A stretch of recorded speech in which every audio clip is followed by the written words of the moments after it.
नमस्कार। चलिए आज एक ऐसी कमाल की कहानी में चलते हैं जिसने दुनिया के नक्शे को देखने का हमारा तरीका ही हमेशा हमेशा के लिए बदल दिया। ये कहानी है महाद्वीपीय विस्थापन सिद्धांत की।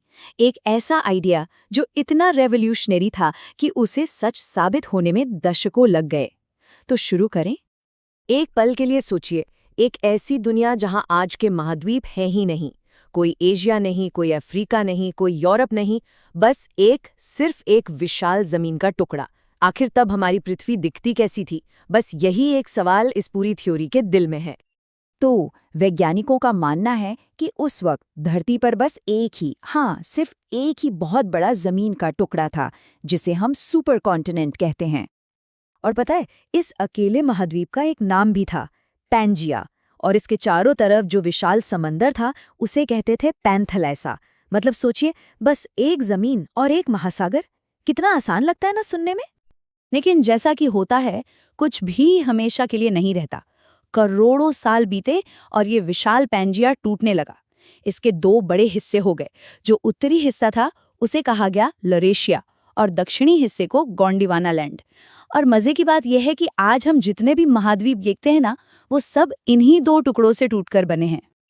तो सवाल ये उठता है कि ये इतना जबरदस्त आइडिया ये आया कहाँ से, किसके दिमाग की उपज थी ये? और हैरानी की बात तो ये है कि ये आइडिया किसी जियोलॉजिस्ट का था ही नहीं। चलिए मिलते हैं इस थ्योरी के पीछे के जीनियस से, अल्फ्रेड वेगनर। हाँ, तो 1912 में जब अल्फ्रेड वेगनर ने ये थ्योरी दुनिया के सामने रखी तो सब हैरान रह गए। पता है क्यों? क्योंकि वेगनर कोई भूविज्ञानी मतलब जियोलॉजिस्ट थे ही नहीं, वो तो जर्मनी के एक मौसम वैज्ञानिक थे।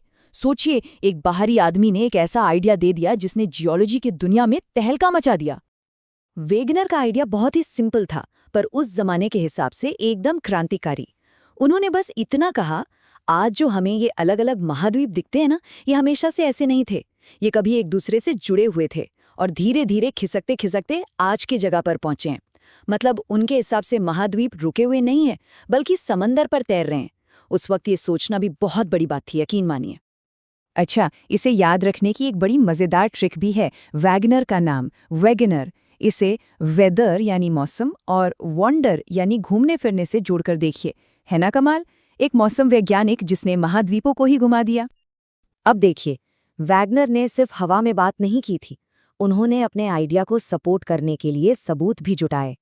ये बिल्कुल किसी जासूसी कहानी जैसा था, एक बड़ी पहेली को सुलझाना जिसके टुकड़े पूरी दुनिया में बिखरे पड़े थे।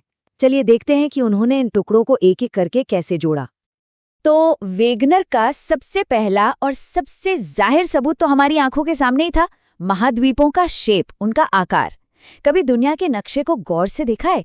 कुछ महाद्वीपों के किनारे ऐसे लगते हैं मानो वो किसी पहेली के टुकड़े हों जो एक दूसरे में फिट हो सकते हैं। और इसका सबसे बेस्ट एग्जाम्पल है अफ्रीका का पश्चिमी किनारा और दक्षिण अमेरिका का पूर्वी किनारा। आप उन्हें नक्शे पर देखेंगे तो लगेगा कि अरे, ये तो एक दूसरे में एकदम फिट बैठते हैं, जैसे कोई जिगसॉ पजल हो। अब ये सिर्फ एक इत्तेफाक तो नहीं हो सकता है ना? अगला सुराग जमीन के नीचे से मिला। वेगनर ने देखा कि अटलांटिक महासागर के दोनों तरफ, मतलब ब्राजील में और पश्चिमी अफ्रीका में जो चट्टानें हैं, उनकी उम्र और उनकी बनावट बिल्कुल एक जैसी है। अब ऐसा तो तभी हो सकता है ना, जब ये दोनों जमीनें कभी आपस में जुड़ी हों और ये चट्टानें एक ही पहाड़ का हिस्सा रही हों। और अब आते हैं सबसे मजबूत सबूतों में से एक पर। वैज्ञानिकों को कुछ ऐसे जानवरों के जीवाश्म मिले जो हजारों किलोमीटर दूर अलग अलग महाद्वीपों पर पाए गए। तो यहाँ एक बड़ा सवाल खड़ा होता है, क्या कोई छोटा सा जानवर पूरा का पूरा अटलांटिक महासागर तैरकर पार कर सकता था? इसका जवाब है नहीं, बिल्कुल नहीं। सोचिए, मेसोसॉरस जैसे जानवर जो साफ पानी में रहते थे, वो भला खारा समंदर कैसे पार करते? लेकिन उनके जीवाश्म अफ्रीका में भी मिले और दक्षिण अमेरिका में भी। और सिर्फ यही नहीं, ग्लॉसोप्टेरिस नाम के एक पौधे के जीवाश्म तो भारत, ऑस्ट्रेलिया और यहाँ तक कि अंटार्कटिका में भी मिले। इसका तो एक ही मतलब हो सकता था कि ये सारे के सारे जमीनी हिस्से कभी एक साथ जुड़े हुए थे।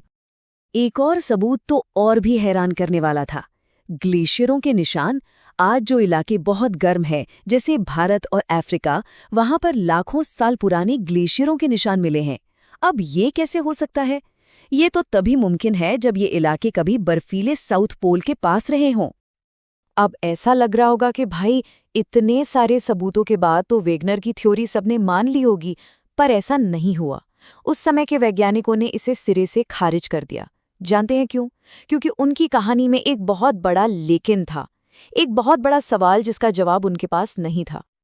और वो सवाल ये था, ठीक है, मान लिया कि महाद्वीप खिसक रहे हैं, लेकिन कैसे? कौन सी ताकत है जो इतने बड़े बड़े जमीन के टुकड़ों को धकेल रही है? वो इंजन कहाँ है जो इन्हें चला रहा है? देखिए, वेगनर ने इसका जवाब देने की कोशिश तो की। उन्होंने कहा कि शायद पृथ्वी के घूमने की वजह से या फिर चांद के खिंचाव की वजह से ऐसा हो रहा है। लेकिन वैज्ञानिकों ने हिसाब लगाकर फौरन बता दिया कि ये दोनों ताकतें इतनी ज्यादा कमजोर हैं कि एक महाद्वीप को क्या, एक चींटी तक को नहीं खिसका सकती। और बस यहीं पर वेगनर का पूरा केस कमजोर पड़ गया। तो बात को ऐसे समझिए, वेगनर का आइडिया यानी क्या हो रहा है वो तो सही था, लेकिन उसका मैकेनिज्म यानी कैसे हो रहा है वो अधूरा था। वो ये तो बता पाए कि महाद्वीप चल रहे हैं, पर ये नहीं समझा पाए कि आखिर क्यों चल रहे हैं। भले ही वैगनर को अपनी जिंदगी में इसका क्रेडिट नहीं मिला, लेकिन उनका आइडिया खत्म नहीं हुआ। सच तो ये है कि यही आइडिया आज की मॉडर्न जियोलॉजी की बुनियाद बना। चलिए देखते हैं कि ये कहानी आगे कैसे बढ़ी। देखिए, वेगनर का सिद्धांत वो पहला सबसे जरूरी कदम था। उनके कई दशकों बाद वैज्ञानिकों ने उस इंजन को खोज निकाला जिसे वेगनर नहीं ढूंढ पाए थे। वो इंजन था पृथ्वी के अंदर बहने वाली गर्मी, जिसे संवहन धारा कहते हैं। और जब इन दोनों आइडियाज को मिलाया गया, तब जाकर बनी आज की सबसे अहम थ्योरी, प्लेट टेक्टोनिक्स थ्योरी। मतलब वेगनर के बिना हम यहाँ तक पहुंच ही नहीं पाते। और फिर दशकों बाद जब नई नई टेक्नोलॉजी आई, नए सबूत मिले, तो विज्ञान ने आखिरकार ये मान लिया कि वैगनर का जो मूल विचार था वो बिल्कुल सही था। उन्हें देर से ही सही, पर इंसाफ जरूर मिला। वैगनर की कहानी हमें एक बहुत बड़ी बात सिखाती है। विज्ञान में कभी-कभी एक सही विचार को भी मान्यता मिलने में सालों बल्कि पीढ़ियां लग जाती हैं। लेकिन एक बात पक्की है, अगर कोई विचार सच है तो वो एक न एक दिन दुनिया के सामने आकर ही रहता है। और ये कहानी आज भी खत्म नहीं हुई है। जिस जमीन पर हम अभी हैं, वो भी इसी पल धीरे धीरे खिसक रही है। ये हमें याद दिलाता है कि हमारी ये दुनिया कभी भी एक जैसी नहीं रहती। ये हमेशा बदलती रहती है, हमेशा हरकत में रहती है।